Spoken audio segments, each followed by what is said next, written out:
ભરૂચ નગરપાલિકા કચેરીના સભાખંડ ખાતે પાલિકાના મુખ્ય અધિકારી હરેશ અગ્રવાલની અધ્યક્ષતામાં પીએમ સ્વનિધિ શહેરી વિકાસ વર્ષ 2025-26ની ઉજવણી નિમિત્તે ગુજરાત શહેરી આજીવિકા મિશન અને food safety standard authority of India અને ભરૂચ નગરપાલિકા દ્વારા સ્વચ્છતા હી સેવા અંતર્ગત ફૂડ વેચાણ કરતા વેપારીઓ માટે તાલીમ સેમિનાર યોજાયો હતો, જેમાં આમંત્રિત મહેમાનોના હસ્તે દીપ પ્રાગટ્ય થકી તાલીમ વર્ગનો પ્રારંભ કરવામાં આવ્યો હતો અને ફેરિયાઓએ સ્વચ્છતા કેવી રીતે રાખવી તેમજ ગ્રાહકોના આરોગ્યની તકેદારી કેવી રીતે રાખવી તે અંગે તાલીમ આપવામાં આવી હતી।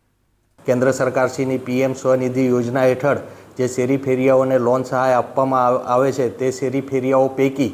જે મોટાભાગે ખાદ્ય પદાર્થ વિતરણ સાથે સંકળાયેલા છે એવા શેરી ફેરિયાઓને આજરોજ food safety and standard authority of India અને નગરપાલિકાના સહયોગથી એક તાલીમ કાર્યક્રમનું આજે આયોજન કરવામાં આવેલ છે। આ તાલીમ કાર્યક્રમની અંદર શેરી ફેરિયાઓ જે મોટાભાગે ફૂડ ડિસ્ટ્રીબ્યુશન સાથે સંકળાયેલા છે એ લોકોને સ્વચ્છતા કેવી રીતે રાખવી, સાથે સાથે પોતાનું અને ગ્રાહકોનું આરોગ્ય જળવાઈ રહે માટે શું તકેદારી રાખવી એ બાબતે વિસ્તૃત રીતે તાલીમ આપવામાં આવી રહેલ છે।